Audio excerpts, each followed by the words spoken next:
Hey, everybody. Welcome back to The Collective. We have another fantastic show for you planned out today. Very excited. Dane, thanks for joining us once again. Matt, always good to see you on Sundays. Sean, we talk to every day, so good to see you again. Or That's awesome. not. Um, just a quick heads up while I am doing all my things, I have to go through my rigmarole. You should like the show, hit the subscribe button, hit the notification bell, do all that stuff to get your email every day when we go live, which is, of course, every day. Now, quick disclaimer before we dive into any of this, we are not doctors, so anything we do say is our own personal experience or anecdotal evidence based on our experience. And you should be doing your own research if something interests you, by all means. And if you have any questions or comments, by all means, put them in the comment section and we will put them up on the screen. We'll discuss them and we will engage that way. Any thoughts, initial thoughts, or questions before we dive into the convo? Everybody good? Solid. So today, the topic is connection to nature. And I wanted to talk about this because yesterday we were talking about connection and community. And it triggered the kind of the back of my head in that the connection doesn't always have to be with, the people right next to you. It doesn't have to be in your community. Your community can be. I know a lot of people have connected with horses, with dogs, with just nature in and of itself. And so I wanted to talk to you guys about your connection to nature and how that happened, where you think you started it, how you've developed it, et cetera, et cetera. On that note, um, I don't really have a great definition as to a connection to nature. As I was doing some research, there's all kinds of papers and all kinds of definitions on there. So let's go around the table and let's talk about what do you feel your connection to nature is? And I'm going to start with Dane. What do you think? Actually, last night I was down at the river having dinner with a friend of mine. And what I've been noticing, I've been going to the river a lot lately. I've been swimming, sitting on the rocks. The water's cold, the rocks are warm. There's a breeze blowing, which, you hear the sound of the trees. And sitting there last night, what I really felt was that there's different types of connection with nature. So, say we go ride our bicycle every day, or we go running, or we're doing all these different activities. And as great as those are, and they're immersing us in the natural world, we're still focused on that specific. So it's like, oh, we may be trying to ride our bike fast, or, we're running, we're thinking about that exercise. And more of the process of just being and say sitting on the rocks, watching the water flow, listening to the wind in the trees, that kind of thing. It's a much deeper connection. And I felt like it really brings more sense of calmness Hmm.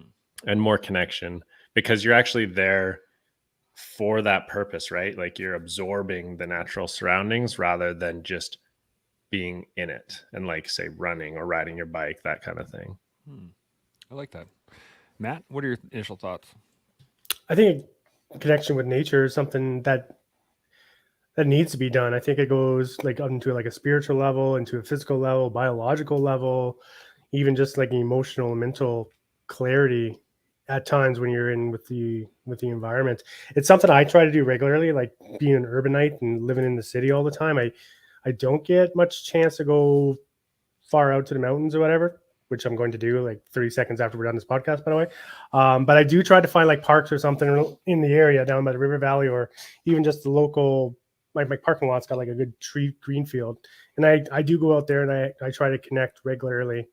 I find it's a very deep, deep connection that we have, and we've been kind of like humans have, and that we've been kind of losing it over the last 200-300 years, just because how we are being more urbanites and more built up, more concrete than rock, right? Yeah, interesting. Sean, what are your thoughts initially?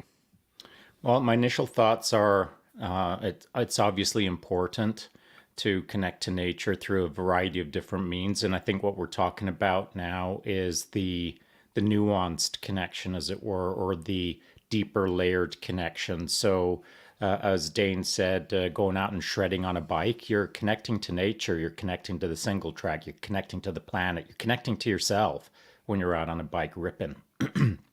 but you've got a lot of parallel processing going on there. You've got your heads up display that you're running. You've got all of the vectors that you're running, the fuzzy math, all of the microseconds of how much air do I need to clear this to do that to blah, blah, blah.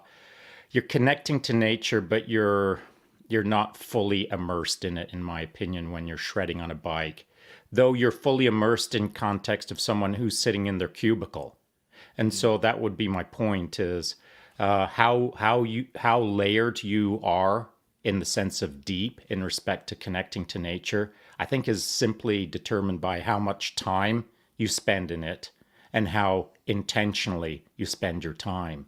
And so Dane kind of alluded to that when he was talking about, sitting on a rock, and in that moment, depending on if it's your first time down by the river, maybe you're distracted by all of the noises and all of the movement and all of the things. But day after day, if you keep going back to that same spot, eventually all of that patternized noise and activity, it kind of gets offloaded into your subconscious state where you recognize the patterns and you can sit down truly and kind of start decompressing in a sense where your central processing unit is not constantly analyzing the bandwidth all around you. It can kind of settle down and just kind of be in it rather than analyze it. And so I know when someone is involved in nature, when they're walking down a trail and they hear a squirrel that I know is there. If they don't hear that squirrel, then I know they're not really deeply connected to nature. They're distracted. They're trying not to trip on the root of the tree that they aren't used to walking over as you kind of first time navigate through nature, for lack of a better term. The more you're in it, the deeper you can immerse in it, the more you're connected to it, the more you can see the nuance of it, the more you can feel it, the more that the white noise gets stripped away and you can really touch the essence of nature rather than be distracted by the veneer of it, as it were. Now, I'm not saying that like a majestic mountain is a veneer. I mean, if you go out into nature for your first time and you see a beautiful scene, you're connecting to nature. I'm not throwing a beautiful mountain under the bus. What I'm saying is it can be a distraction if that's your only takeaway, is how magnificent that mountain is. That's my first thought. That's an interesting thing to throw a mountain under a bus. I think that's a great way to put it. Dane, you got any thoughts on what Sean just said? To add to it or anything? More just, I guess, to elaborate on what I was saying. I feel like nowadays, life is so fast paced. And so it's like really hard to do nothing. Right. So it's like, that's why these types of outdoor activities like riding a bike or skiing or whatever kind of sport it may be, it's another form of doing. And so by going somewhere and being, it enables you to absorb and connect more to that, like the natural surroundings, and to feel the calmness that it brings, and kind of teaches us that you can just be, because we're, like the rat race, whether you live in the city or you live out where we do in the mountains. I think people are still running around trying to be busy all the time because our brains are so like they're just running all the time, right? Like we're thinking about things. We're all pretty intelligent beings, I think, and there's just a lot of thoughts running through our head. So to be able to go somewhere and just be there more for the sense of it than actually to be trying to do something enables us to connect more, and just to have, just a feeling that like maybe things are okay and like you don't have to be doing things all the time, and that you're just more able to be, so to speak. Presence is an interesting thing, Matt. You got any nod your head a little bit there? You got a point? Yeah, just back to Sean there. I like what he's saying. I'm just going to paraphrase it how I understood it. Is that there's a difference between being in your head, in the moment, and in the environment. Right. That's how I kind of took on that. And I like what Dean was saying there. Where we are so accustomed to being busy, and not doing something relaxing feels like it's not a task, or being busy that is a very health orientated thing too, as well, meditative, as well as just physically being out of an urban environment, right? Not to get too healthy or, that kind of round, but yeah, I really agree with what both the guys are saying. So I have a question for you guys, but Sean, you got anything to add on to that? Yeah, I'm going to throw not a monkey wrench into the works, but I want to make sure that I'm throwing this into the mix anyway to maybe give this more of a three-dimensional model, because I think that we could get sort of singularly focused on nature being like the tree and the breeze. That's what we're focusing on right now. Where, like I just said in the green room, I just got off the Brazilian Jiu-Jitsu mats with my youngest son, where I was connecting with nature. What nature? My son, a human being who is a natural being in this world called our planet. And so I don't think we have to identify nature as a pine tree. It can be another human. And I know that that's not really the main thrust of this conversation, but by connecting to a pine tree, what are we connecting to? Are we connecting to the tree, or are we connecting to ourselves? And so when we are sitting down, like on the regular, I nearly every day will ride up to the mountains, and I'll ride up with some sort of thing, a pastry or a little sandwich or whatever, because I'll ride up, and at some point in my ride, it doesn't matter. In fact, I explained this to someone just yesterday. Sometimes, and I pointed it out to them. I said, sometimes I'll be ripping down this trail right there, and you see that little sun ray that's shining on that dirt there, on that fern? You see that fern? I'll lock up my brakes right next to that fern, and I'll put my bike down, and I'll sit next to that fern and have my sandwich. Well, why there?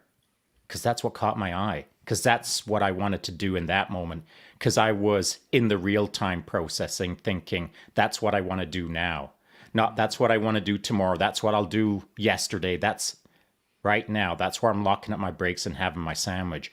So every day I pattern interrupt myself out on the single track. It's pretty common for me to stop at a fern or stop on a rock or stop next to a squirrel and see if the squirrel wants to come hang out with me or not. Connection to nature is sometimes impromptu, sometimes planned, but I don't think it has to be a squirrel or a tree. It can be my son on the BJJ mats as the example. That is a fantastic point. I was actually going to take us in that realm, and I wanted to talk about the natural world as a whole, not so much just like, it's not that you have to go out to nature, is that there is a natural world all around us, and we can utilize those moments in life. And I was going to tell the story and ask a question. So the story that I wanted to tell was just recently I was coming back from BJJ as well, where we were doing quite a bit of rolling, and the things that I was talking to people was feeling. Just reach out with your feelings, like be a part of the moment, in that role. And then as I was riding home, there was a squirrel, and he was running along the fence beside me. It's funny that you mentioned a distraction because they heard a squirrel or saw a squirrel, but it comes to the point of the story. As I was riding, I could have just been like, oh, cool, a squirrel, and then kept riding. But what I actually did was I sat and I watched the squirrel run along the fence, and I focused on the natural movement of the squirrel itself, in how he was running, in the fact that his head wasn't moving and his body was just kind of going crazy underneath him as he was running along this fence in a perfect perpendicular line. And I thought it was really cool. And it was an instant connection while I was riding home. And so what I wanted to ask you guys was, do you find those moments, as Sean was just saying, where you're just like, cool, I'm going to hit that moment right there? Or is it more of a planned, like, okay, I'm going to go out and I'm going to connect with nature now and go out and do so? Or is it a mixture of both? Matt? I think it was a mixture of both for myself, honestly. Like with your squirrel story today, when I was doing my morning stroll just to get some sun and some stretching around, there was a magpie just bouncing around the grass, and me and him basically just had a quick little 2-second conversation. Like he was chirping, I was chirping back at him, called him idiot. He said goodbye, and then he flew away, right? But I think for me, it's more spare the moment. Like, yeah, I'm planning to go to the mountains like right after the podcast, but I don't have a plan either. like I am just heading west and hopefully something happens. And I got my, my bug out kit so I can set up a hooch or whatever, wherever I end up landing. But yeah, I love the spare the moments, just taking that half second, 30 seconds just to be there in that moment. And it could be nature, it could be, watching a really nice car going down the highway or something, right? It's just that being in that second is what really matters to me. Dane, what do you think? Yeah, I think we are connecting on numerous levels. So, like, say I'm out in the mountains skiing and riding my snowmobile, and towards the end of the day, we're riding down and there's a beautiful sunset, and we stop and enjoy that view for a moment. So you're definitely still immersing yourself while you're out doing the activities, or maybe, yeah, you are watching an animal or whatever might attract your attention out there. I just think depending on what you're doing, there are different levels of absorption, so to speak. Sean? Yeah, and more, maybe a little bit more granularity on what Dane just said. Maybe it's not so much depending on what you're doing. It might be a case of depending on how long you've been doing what you're doing. And so for Dane, as an example, when he gets big air on his skis, when he's turning that 360 in the air, I'll compare that against me getting big air and turning a 360 in the air. I'm seeing nothing except panic. Dane is seeing everything in slow motion and probably crafting what sandwich he's going to eat after he nails that landing in his head. And so what he's capable of in the moment is way different than what I'm capable of in the moment. And so the longer you've been doing something and you get into that moment, that's where the granularity starts to take effect. That's where you get to see how deep you want to connect with the moment. We all know when you start a new thing, you can't even process what's happening barely. It's a bit of a blur. But when you've done it 1,000 times, the blur is now slow motion, and you can almost make your peanut butter sandwich as you're turning your whippity-doo-dah in the air. And so I think it comes down to how long you've been doing something. When you find yourself in that special sunset moment, maybe someone who's done it 10 times, they see the sunset and everyone's nodding. But someone who's done it 1,000 times, they see the sunset, they're nodding, but they also feel a small breeze on the back of their neck on the right-hand side that the other person doesn't. And that's the deal, man. The more you're in the game, the more you feel the game, So, Dane, have you been making peanut butter sandwiches on your big air trips, or no? No, but I guess speaking about that, and when I was thinking about it a little bit more, and you're talking about connection with nature doesn't have to just be like, maybe the wind in the trees or whatever. And then you're opening up kind of like a can of worms, and it can become so deep, right? Because it's like, oh, you could be hitting a jump or a cliff or something like that, and you're connecting to nature and the sense of being in the air, right? Like that's a different aspect. Or you could be swimming in the river and you can feel that cold water and the motion of the water, the power that it has. Or you could be skiing in perfect cold powder and it's just so effortless to move through, and the snow's hitting you like a wave. Like it's so light and it's so deep that it just smacks your chest like a wave. So yeah, you can really like go so deep into it when you open it up. So I guess then it really depends on like what specific aspect you want to focus on. This was the aspect I wanted to focus on. The fact that the understanding the depth of the connection in that. I think Sean put it beautifully in the fact that it's the amount of time that you're putting into something. What do you think, Matt? Is that pretty accurate?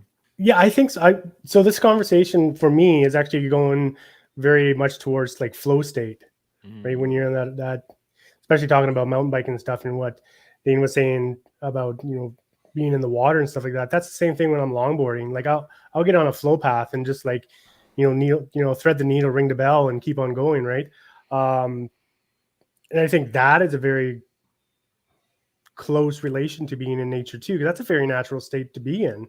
Like when you're that confident and you're that skilled and you're happy and you're just like in the flow, right? That's a very good natural state to be. Never mind if it's trees, water, asphalt, on the highway doing a buck 40, right? You're in that flow state, and that is such a natural state that it's I strive to actually get to that point in a lot of things. Sean, what do you think about the flow state? Yeah, I think that that is heading in the right direction in the sense of when you first start something way over here, you're super janky. Like you can't even tie your shoelaces in whatever you're doing. And then way over here, this is the whatever 10,000 times later. Between here and here, you learn a few things. And those things that you learn allow you to do things better, more efficiently, more effectively. And that starts reducing your CPU load. That starts reducing your processing bandwidth. The more you can offload all of the tasks of the new thing that you're in, the more you can be aware of the moment until, like maybe you've done a lot of CQB work, a lot of close quarter battle work in the killing room. When you blow that door and you go into hit that room, well, you're already feeling the next room because the room in front of you is already taken care of through nature, through your natural process of understanding precisely what's in front of you without having to process it. You can feel the room without having to process the room. And that's kind of like longboarding. That's kind of like mountain biking. That's kind of like skiing. The more you do something, the more it does itself through you. And so when Dane is up in the air on his skis, he's not having to run all the math. The math runs itself. What Dane can do is simply be. He can be in the moment, allowing Dane to do Dane based on an overarching theme of, I think I'll do this. And then it just happens. And that's nature as well. If you want to go connect to nature and it's your first time connecting to nature, you'll probably spend more time planning the connection than you will actually connecting. It'll be all of the avalanche beacons and all of the poles and all of the 4 pair of shoes and the extra socks and the just in case I get trapped in the snow I need. Those are all good ideas, but someone can spend more time planning than actually doing. It's the doing that is the required part. It's standing next to the tree. It's freaking hugging a tree that makes you connect with a tree to some degree, not planning it in your head, as it were. I like that. So on that note then, do you think that say being in nature, going out to the mountains or going to a lake or going up to the mountains, do you think it's a requirement in order to have a connection with nature? Or do you think that, or connection to nature, perhaps the connection is more internal than external? What do you guys think? Dane, I'm going to come to you first. Well, again, I think like we've opened up a can of worms here, and I think that we're splitting hairs to a certain degree. So in the sense of the conversation, you could say, no, you don't have to go out into nature to connect to it because you're connecting to natural physical abilities. So I think that then there would be a bit of like defining what connecting to nature is, right? Like, we've made it so broad.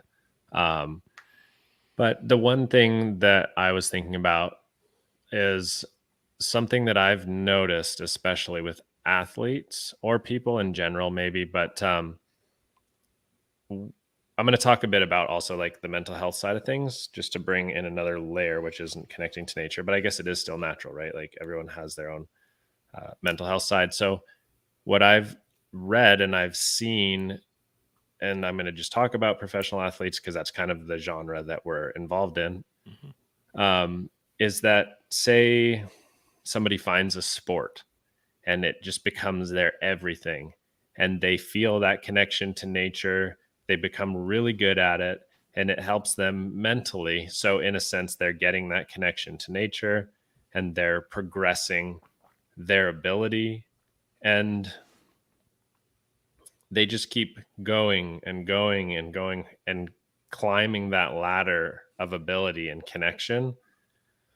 but I find that there may not be really a defined endpoint. So then it's like this constant climbing, and it's just an escape from any other types of situations that they're going through.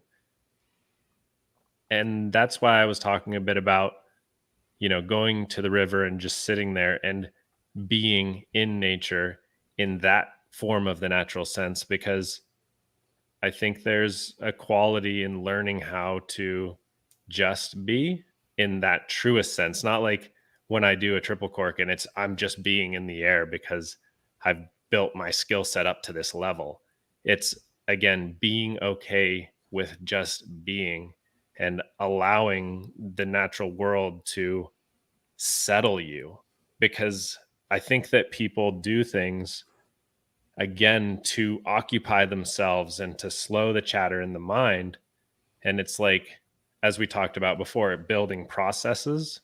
So to have a process of just being in nature without doing these natural physical aspects that we're capable of, it brings back the calmness, right? Because I think people find calmness in doing their activities because they're super good at it.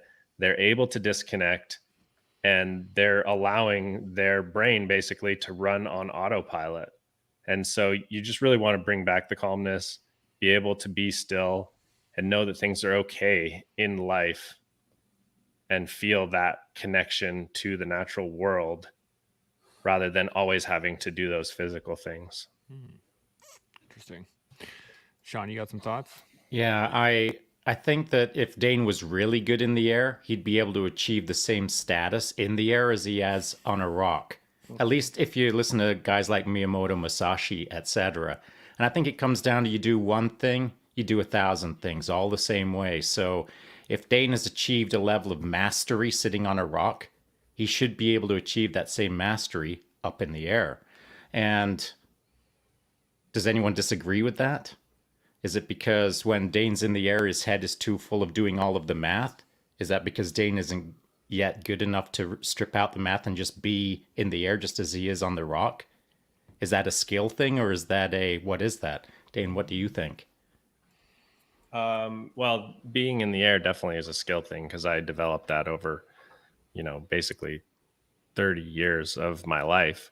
Of course, And, now let's times your skill set by 10. Let's pretend now you've got all the skill in the world. Do you need more skill to be in the air versus on the rock? as far as just sitting, Being. I think you used the word being. Yeah, I did. Didn't Yeah. you? Being. Yeah. Well, it's something that's new for me because I typically have been very active throughout my life. And I'm finding that just being is very helpful for me, for sure, because it's like, there does become a point where it's like, you don't have to go out every day and push yourself to do those activities and all that kind of stuff. So even though I have all that skill in skiing, I'm developing a new skill. And sure, I could draw on those aspects from skiing to help me progress just being. But it's a constant state of learning. Interesting. Matt, you got any thoughts on it? Just what Dane was saying earlier about how people would get into a task that they really, really love and they keep on repeating and try as a form to escape. Like that kind of triggered me, and that it sounded very much like almost like addiction. And then trying to dial it down so that you're actually using it more as a centering point versus an obsession or an addiction. I think it's something. It's easy to cross that line. It's easy to cross a line from a passion to an obsession, and that's all I wanted to say on that part. Yeah. As for being on the rock or being in the air, I think that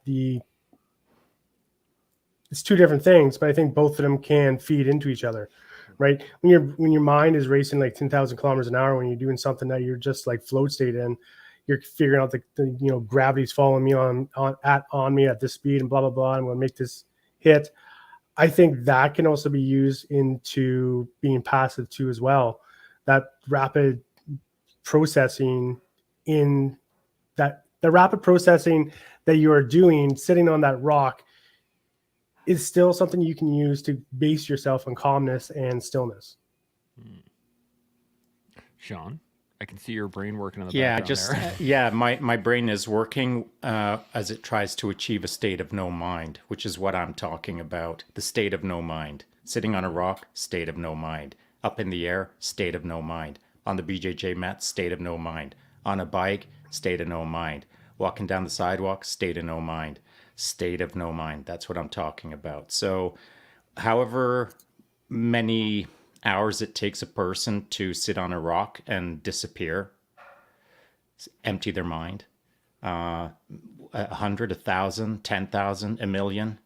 How many hours does it take to do that in the air on skis or a bike or on a BJJ mat? 10, 100,000, a million, a billion hours? Till you get It doesn't right. really matter. What does matter is they're all achievable as far as I'm concerned, based on the amount of time you put into the thing, whether it's holding a sword or whether it's riding a bike. If you are pursuing the state of no mind, which is a worthy pursuit, then you can do it on a rock or you can do it in the air, as far as I'm concerned. Now, of course, the trick is how to get there. If it seems easier on a rock, but I don't think it is if you've ever tried to do both on the rock and in the air. Yeah. No, I agree with you. And that's why I know I kind of went sideways and kind of rambled on that one, but you being that silence is your brain is still working, trying to figure out silence, and it doesn't have to either. Right. And when I was relating it to the flow state of being in the air or doing what you love doing, right? That flow state, you can get into a flow state sitting on a rock as easy as you can get a flow state perfecting your craft. But it does take time, it does take practice, and it does take like practice and skill and understanding of what actually you're trying to achieve.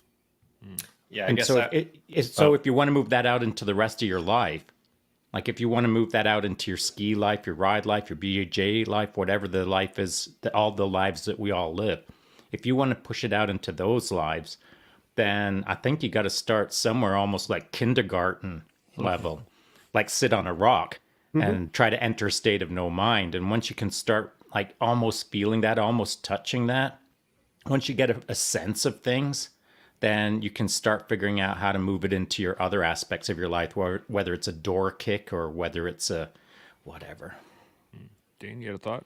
oh yeah, I find it quite a bit different between the two aspects that we're talking about. So my version of no mind, so to speak, or the flow state in sport is super different from me being, just sitting at the river, so to speak. Like I can really disconnect because I have trained so much in my sport. So it's like if I'm going to come into a jump and throw a big trick, like I already know how to do that.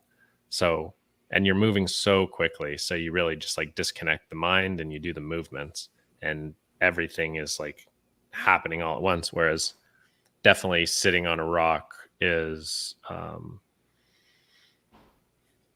What's happening all at once? Did you mean time's happening all at once, or well, like just the movement and so time, the movement and of time, time? yeah. So when I'm Yeah. in the air, I really do. I've described it before in motocross when I'm in the flow state is, it's like roll your eyes back and just, don't think about anything and just go through the motions basically. Like you kind of just completely disconnected and you're not thinking about really doing it. You're just doing it. Whereas the process of being definitely is different, I think.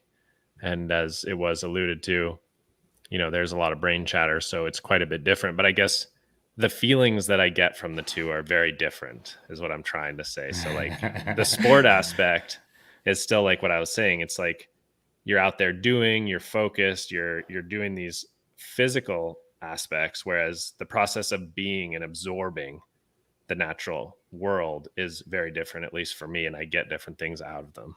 So you look at it differently as an athlete.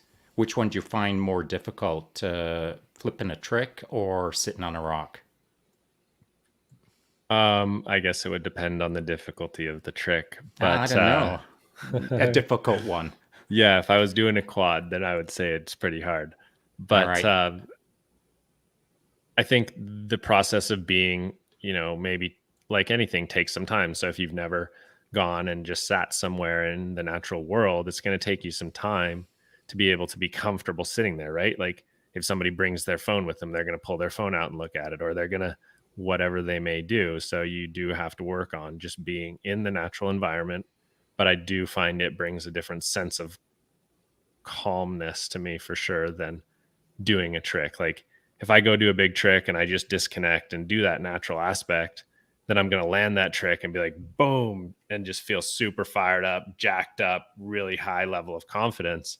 Whereas if I go sit at the river, I'm going to be like, everything's okay. Things feel good. I'm connected to the world. I can see that like there's not a need to be doing all these things all the time, Interesting. so very different mental aspects. I am reining myself in. I am reining myself in. I'm watching it in real time. Let's hear it. What do you got? What do you got?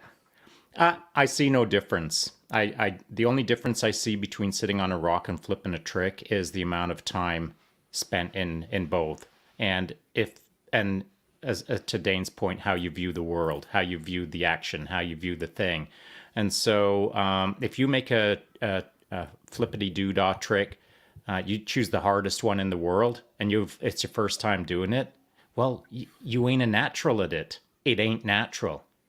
You ain't connected to the moment because you're actually trying to figure the moment out. But let's take a 3 out of 10 trick, like in difficulty, which someone has done a bajillion times. They're in the now. Everything disappears. They start it, they finish it. They don't even know if they did it because with a state of no mind, you simply blink and it's done, and you don't know how it got done. I'm simplifying. No, that's And right. so, and so, with that in mind, it's the same as a rock. A rock sitting on a rock and trying to enter a state of no mind or disappearing is mega complicated, super complex if you do it the first time. But 10,000 times later, that rock doesn't even exist, nor do you. You don't even know if you went out there and sat on the rock and then went home. It didn't exist. You don't exist. The state of no mind is the only thing that existed in the moment. And so it depends on how long you've been doing it and how you view the obstacle as the way, as it were. So in the air, if that's the obstacle, you ain't connected to it.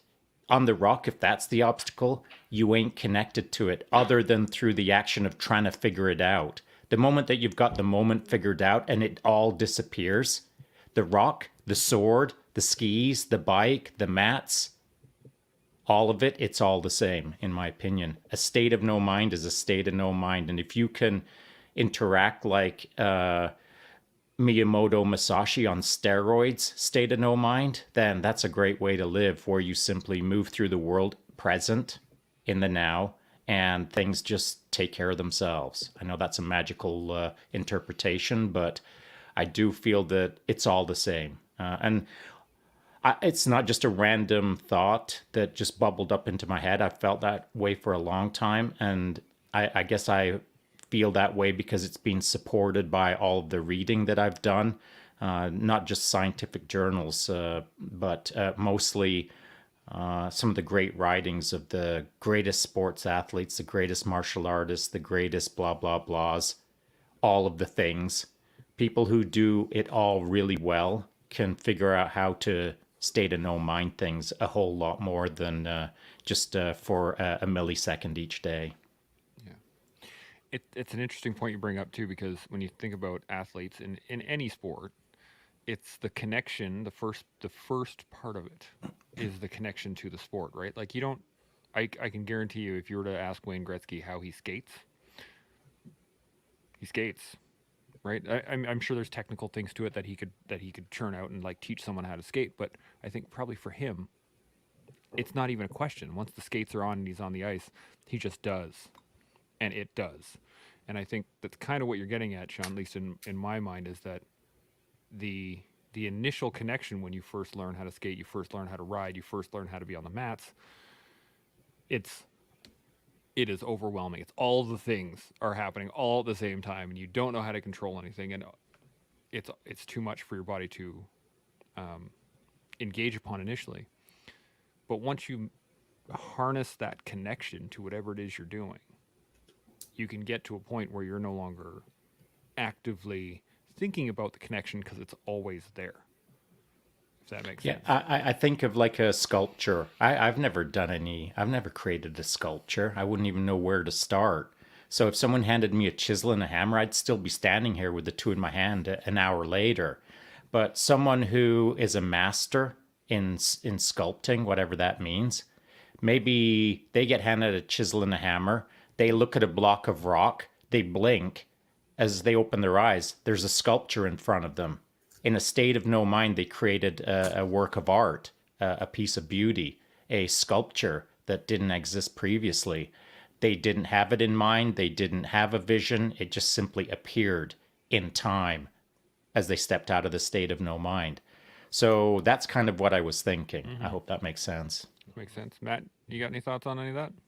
No, I agree with what Sean's saying, and in the fact that it is a learned skill. I mean, like, it sounds simple. I'm going to sit on a rock and watch a river go by, but I mean, there's 10,000 things going through your head. You know, why is my butt numb now? Because I'm sitting on a cold rock for 4 hours, right? Dane also had a good point too about like phones and other things, other distractions. Where we live in a thing of distraction. I mean, notifications popping up on my phone and my computer 6 times while I'm on this podcast. I mean, there's just distractions everywhere. So be able to learn to silence those distractions and just focus on that moment in time. And I think that goes with that flow state too, that moment in time, hanging in the air for that 1/100th of a millisecond where you're, you know, calculating, oh, what my peanut butter sandwich is going to taste like in 2 hours. It's a learned skill and it takes time. And it's not something you can just like pull off and say, yeah, I've got mindfulness. I mean, Buddha's only existed once or, you know, there's no hundreds of Buddhas around because enlightenment's not something that, you know, you can download from an online course or something. So it's a practice skill and it's something, it's a lifelong skill to be connected to the moment, to yourself, to nature, to your passion, to all the things. Yeah, I guess I would bring up the fact too here, because I think that we're on different wavelengths, but also the same. Like, I 100% agree with Sean. Like, when I do the things that I'm really good at, you know, it just happens. I don't have to think about it. But it is definitely a developed and trained skill. But what I find is that we are still talking about like 2 aspects to connection to nature.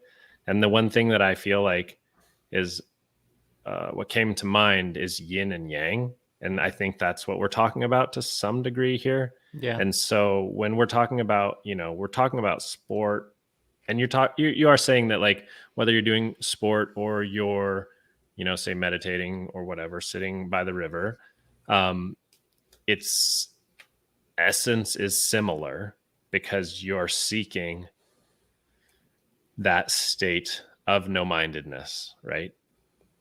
But from the perspective of yin and yang, you could say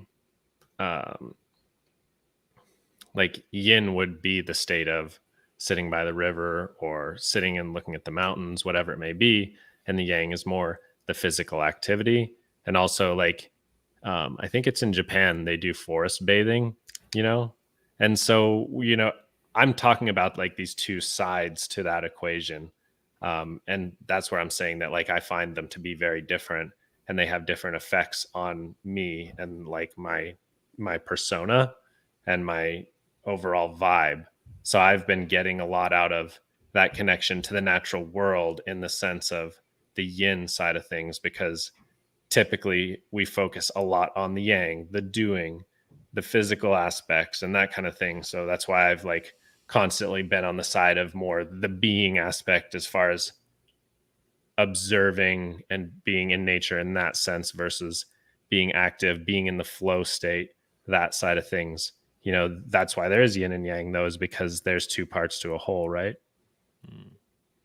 Yeah, I agree with that. And, you know, I figured that's what we were talking about for some time. And as we were considering it as a group, I think, well, certainly from my perspective, it doesn't matter to me what a person has got figured out, whether they're yin or yang or neither or both or can't spell it. It doesn't matter. All you got to do is tie up your shoes and go out into nature. That's all. And Dane is talking about choosing one or the other with intention, which is an entirely different conversation. As important as connecting to nature is, what is your intention when you're connecting to nature? What is your intention as you're thinking about your intention to connect with nature? That's an interesting conversation in and of itself. But whether a person is choosing to intentionally yin out or choosing to intentionally yang out, it doesn't matter to me, because one will lead to the other if you do it enough times. Eventually, you'll get to the branching point of, whoa, I've been yang all of this time. I got to get my yin figured out. You know what I mean? That is a great point, and the fact that in order to be whole, you need both sides, right? And I think that's what you're getting at, Sean, is if you're too far to one side, the other side is going to be that much more challenging. But they both lead into each other. And once you allow that to happen, that connection becomes easier, at least in I the way think I'm it reading. self corrects with enough Yeah. repetitions, but there's the key. Repetitions. I mean, no one can sit down on their couch and listen to this academically and learn what we're truly talking about through a conversation. You got to tie in your shoelaces, go out there and do something, whatever it is, and over time you'll figure out whether you're doing one or the other, what you're really trying to do, and et cetera, et cetera. You just got to go do. Yeah, 100%. Dane, you got any thoughts? Yeah, I agree with Sean for sure. The thing that does come to mind for me is just bringing up both sides of the equation and really trying to define them. As an example, when I was younger, I read The Rise of Superman, and that's very much involved in the flow state and our physical abilities, which, as we call it, is a connection to nature of a certain type. And just bringing up the yin and the yang aspect, because it is really easy to say be yang for a long time and then go through some kind of like potentially crisis situation where, you know, maybe somebody's like, oh man, my knees are super sore because I've been running for like 7 years straight or whatever it may be, right? And so bringing up these topics and defining those aspects in conversation, I find super helpful, especially when I'm learning new topics, because if I can have a bigger picture of the overall equation, then it better helps set me up for success than if it was only one side of the equation and then I have to go through 7 years of experience to then find out that I need that other side and to have to learn it then. So from my learning experiences, I find that the more that I can know about what I'm delving into, the better I can create a well-rounded process now, then gain all of that experience and then be able to tweak it, than just be on one side of the coin for an extended period of time and then have to learn the other side and tweak it and go through kind of more of those growing pains. Yeah, agreed. I just had this thought that to be able to look at something and see both sides of a coin or to see both sides of the coin is a skill set in of itself. But then the further skill set of that is to realize that it's still one coin. It's still the same thing to begin with, or that you need both sides in order to have it. I got a comment here. Matt, you got any thoughts before? No, let's Whatever set up this- comments, man. Sean, you got anything? Yeah, well, as you were talking about a coin, an image came to mind. Maybe we've all done it before. You flip a coin so hard up in the air that it's there, but it's not.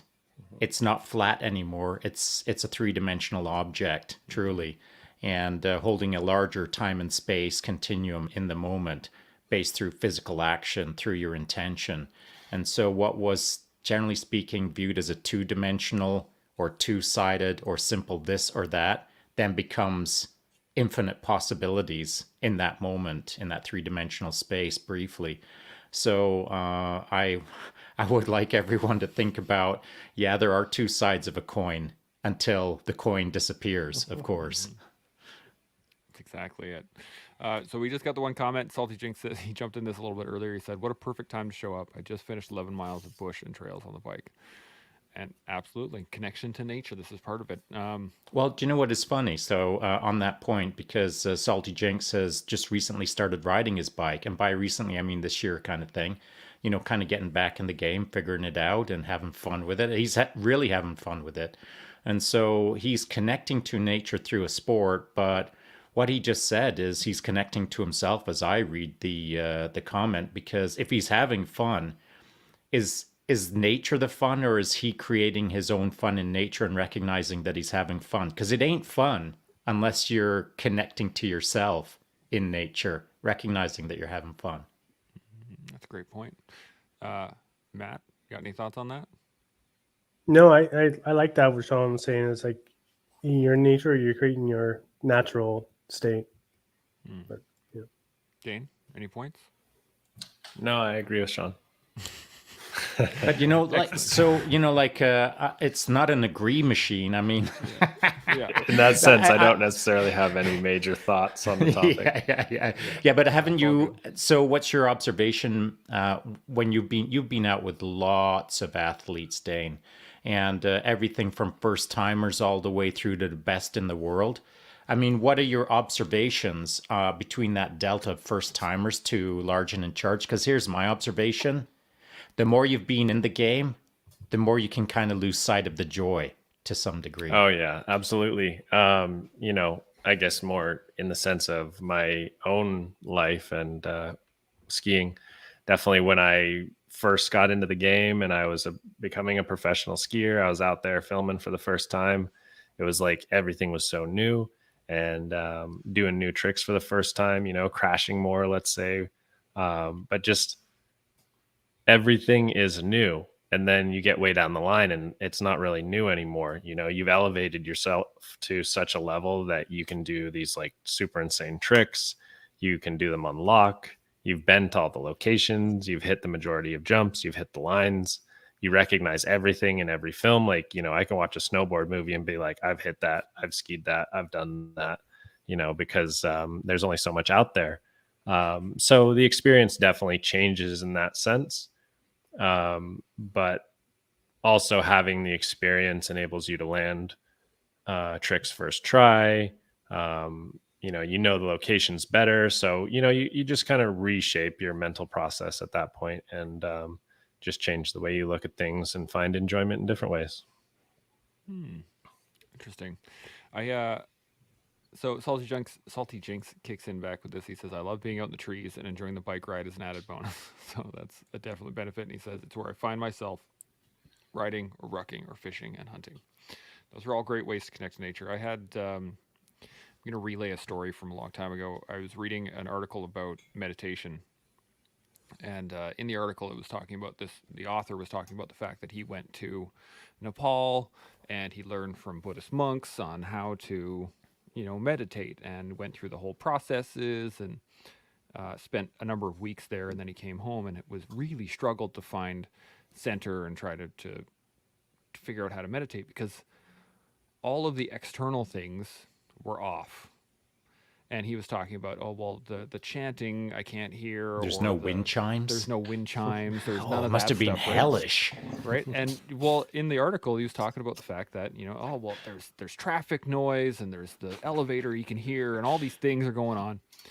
And he came to a point at the end of the article that said, he started to realize that those external noises were just ways in which he could communicate with himself. And that was where the shift happened for him, where he was able to meditate again outside of the monastery, was because the external noises were just external noises.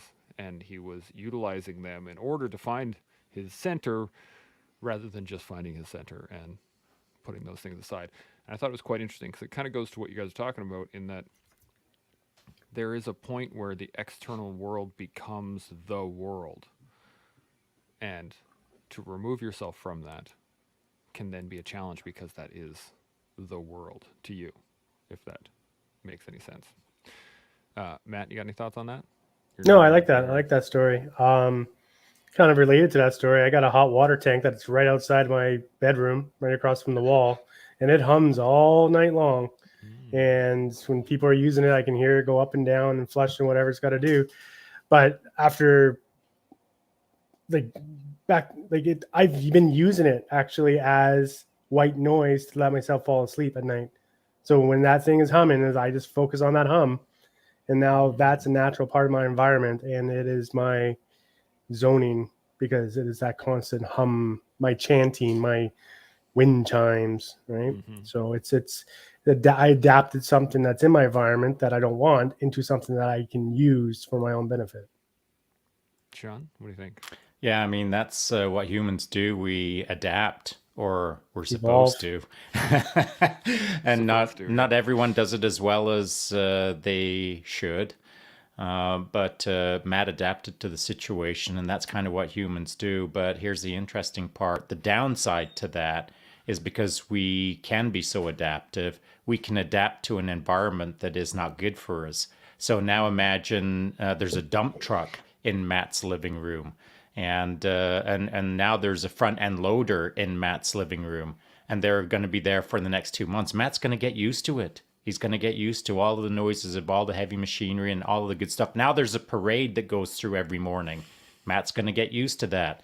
And so our connection to the adaptative process can be a positive or it can be a negative.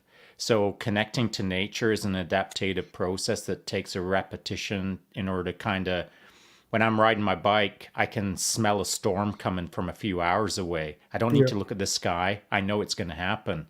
I don't need to look at my phone. I know it's going to happen. That's what adapting, repetition, patternizing creates. But on a negative side, Matt can adapt to the front end loader in his living room and make it normalized. But now his sleep's suffering, now his attitude's suffering, now he's kind of bummed at all front end loaders, as it were, et cetera, et cetera. So adaptation is good, but you got to keep the understanding of what you're adapting to in check. Yeah. I mean, goes, yeah. Dane, I know you missed a chunk of that, but you got any thoughts on anything you did here? No, I missed that part. Okay, cool. I imagine you coming back to the conversation being like front end loader in the living room. Like, Yeah, what's no. going on? Renovations. That's all good. We're just about on time here, so let's do some final thoughts on connection to nature and what our connection is. So, Dane, I'm gonna start with you. What do you think? Final thoughts? Well, I think that we've covered some great topics here and definitely expanded on what connecting to nature is. My big thing would be, maintain the yin and the yang and have both sides of that aspect. And also, I guess when you flip the coin, it's more than just two sides to the equation. So there's a lot to it, and just maintain a balance. I like it. Matt, final thoughts? I think to be in and with nature or in and with your environment or the dump trucks in your living room. It's a learned skill. It's how I see it. You just can't like accept it and be like, oh, I didn't do it right. Obviously, I don't have like Masterful Zen level 62, right? Not a 9,000 power level. It's a learned skill, and you have to take time. You have to grow with it, evolve with it, to get the maximum outcome of it. I like it. Sean, final thoughts? Connecting to nature 100 years ago wasn't so much a forced learned skill, it was a survival mechanism. You had to understand the seasons, you had to understand the weather patterns, you had to understand if this, then that. People were connected to nature 100 years ago. Now, not so much. Now, connecting to nature is maybe because their phone is out of battery and they're bored and they're going to go stand on their front lawn and stare at their neighborhood. That's connecting to nature nowadays to some degree. And so I feel that there's a massive delta, a huge gap between 100 years ago to today. And I feel that that's what's playing out a lot of the mental health issues that people are having nowadays. If they could get out into nature a whole lot more, I think we would see a whole lot less mental health struggles. But maybe that's for another time. Well, good thing that we do this every day so we can have that conversation for sure. I do think that the connection to nature is there's levels to the game. And if you're just getting into it, obviously, stepping out of your house or stepping out from behind the computer or putting the phone down, welcome to level 1. right? You've entered into connecting with nature. And then there are multiple levels to the point that you can find a state of no mind while executing all kinds of different skill sets, whether it be in midair, whether it be on the mats, whether it be in the CQB kill house, whether it be wherever. It's a development of skill. And those developments of skill come from learning how to connect with yourself. Once you can learn how to connect to yourself, I think you can build upon that and you can grow into your natural state. And you can do that with us every day here on The Collective. See y'all tomorrow. Chimo. Chiba. Timo.